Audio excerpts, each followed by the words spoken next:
Tender commission घोटाले में jail में बंद राज्य के मंत्री आलमगीर आलम ने मंत्रिमंडल से इस्तीफा दे दिया है। मुख्यमंत्री के नाम भेजे गए अपने त्याग पत्र में उन्होंने लिखा है कि राज्य मंत्रिमंडल के मंत्री पद से मैं इस्तीफा दे रहा हूं। मंत्रिमंडल के एक सहयोगी के रूप में कार्य करने का जो अवसर मुझे दिया गया है उसके लिए मैं आभारी रहूंगा। लोकसभा चुनाव के नतीजों के बाद सारण में राजद को बड़ा झटका लगा है। आपको बता दें कि राजद मशरक प्रखंड अध्यक्ष विक्रमा सिंह ने राजद पार्टी के नेतृत्व और नीति से असंतुष्ट होकर राजद की प्राथमिक सदस्यता और प्रखंड अध्यक्ष पद से इस्तीफा दे दिया है। राजद प्रखंड अध्यक्ष पूर्व मुखिया विक्रमा सिंह ने सारण राजद जिला अध्यक्ष के नाम से पत्र लिखकर सारण जिला राजद अध्यक्ष सुनील राय के पास भेज दिया है। उत्तराखंड में विधानसभा की 2 खाली सीट बद्रीनाथ और मंगलौर में उपचुनाव की घोषणा होते ही कांग्रेस ने भी कमर कस ली है। बद्रीनाथ विधानसभा सीट पर लोकसभा चुनाव के दौरान कांग्रेस को पार्टी के विधायक राजेंद्र भंडारी के भाजपा में जाने से जिस प्रकार झटका लगा है, पार्टी उसी प्रकार उपचुनाव में भाजपा को कांटे की टक्कर देने की तैयारी कर रही है। हिमाचल प्रदेश के मुख्यमंत्री सुखविंदर सिंह सुक्खू ने नरेंद्र मोदी को तीसरी बार देश का प्रधानमंत्री बनने पर शुभकामनाएं दी हैं। साथ ही उन्होंने कहा कि हिमाचल प्रदेश एक छोटा सा राज्य है, यहाँ ज्यादा संसाधन नहीं है, हम संसाधनों में मदद चाहते हैं, हिमाचल को आर्थिक सहायता मिलनी चाहिए। सीएम सुक्खू ने कहा कि जब प्रधानमंत्री को समय मिलेगा मैं उनसे मिलकर वित्तीय मदद का अनुरोध करूंगा। बीते दिनों से अटकलें लगाई जा रही थी कि रेल मंत्रालय नहीं मिलने से जेडीयू नाराज है। ऐसे में बिहार सरकार के मंत्री मदन सहनी ने कहा है कि केंद्र में जेडीयू को जो विभाग मिले हैं उससे हम लोग संतुष्ट हैं, कोई नाराजगी नहीं है। जो मंत्रालय लल्लन सिंह रामनाथ ठाकुर को मिला है उनमें पूरे देश के लिए काम करने के लिए बहुत संभावनाएं हैं। बिहार सहित देश में काम होंगे, तेजी से विकास होगा। जो विभाग जेडीयू को मिले हैं उसमें बहुत स्कोप है, जनता के लिए काम किया जाएगा।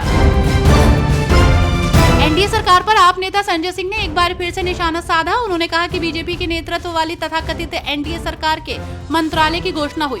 तथाकथित गठबंधन इसलिए कहा क्योंकि अभी भी इस सरकार को मोदी 3.0 कहा जा रहा है। एनडीए के घटक दलों का मंत्रालय देखें तो न गृह मिला, न रक्षा, न वित्त, न विदेश, न वाणिज्य, न कृषि, न शिक्षा, न स्वास्थ्य, न दूरसंचार मिला और सिर्फ मिला तो झुंझुना मिला। मोदी सरकार में हुए मंत्रालय के बंटवारे को लेकर विपक्ष उन पर हमलावर है और ऐसे में दिल्ली सरकार में मंत्री आतिशी ने भी बीजेपी को घेरा है। उन्होंने कहा कि विभागों के बंटवारे से पता चलता है कि पीएम मोदी अपने गठबंधन सहयोगियों का सम्मान करने का इरादा नहीं रखते। जेडीयू और टीडीपी दोनों को इस सरकार में दूसरे दर्जे के नागरिक के रूप में व्यवहार किए जाने के लिए तैयार रहना चाहिए। महाराष्ट्र में कुछ महीनों बाद विधानसभा का चुनाव होना है, जिसे लेकर तैयारियां खूब हो रही हैं। ऐसे में बयानबाजी भी जमकर होने लगी है। तो वहीं अब इसे लेकर शिवसेना नेता संजय राउत ने जीत का दावा कर दिया है। उन्होंने कहा कि महाराष्ट्र में जब तक सरकार नहीं बनाएंगे हमारी आत्मा भटकती रहेगी। शिवसेना, यूबीडी, कांग्रेस, एनसीपी तीनों मिलकर विधानसभा चुनाव लड़ेंगे और सरकार बनाएंगे। अब तो एनडीए की सरकार है। अब हम सवाल पीएम मोदी से नहीं, चंद्रबाबू नायडू और नीतीश कुमार से पूछेंगे। कांग्रेस के वरिष्ठ नेता रहे राजेश पायलट की आज 24वीं पुण्यतिथि है और ऐसे में इस मौके पर उनकी पुण्यतिथि पर बेटे सचिन पायलट, राजस्थान के पूर्व मुख्यमंत्री अशोक गहलोत, कांग्रेस के राष्ट्रीय अध्यक्ष मल्लिकार्जुन खड़गे समेत कई कांग्रेसी और अन्य दलों के नेताओं ने श्रद्धांजलि अर्पित की। राजेश पायलट की पुण्यतिथि पर दौसा के जिरौता स्थित पायलट स्मारक पर सर्वधर्म सभा का आयोजन किया गया। सचिन पायलट ने सोशल मीडिया पर अपने पिता के लिए पोस्ट भी लिखा।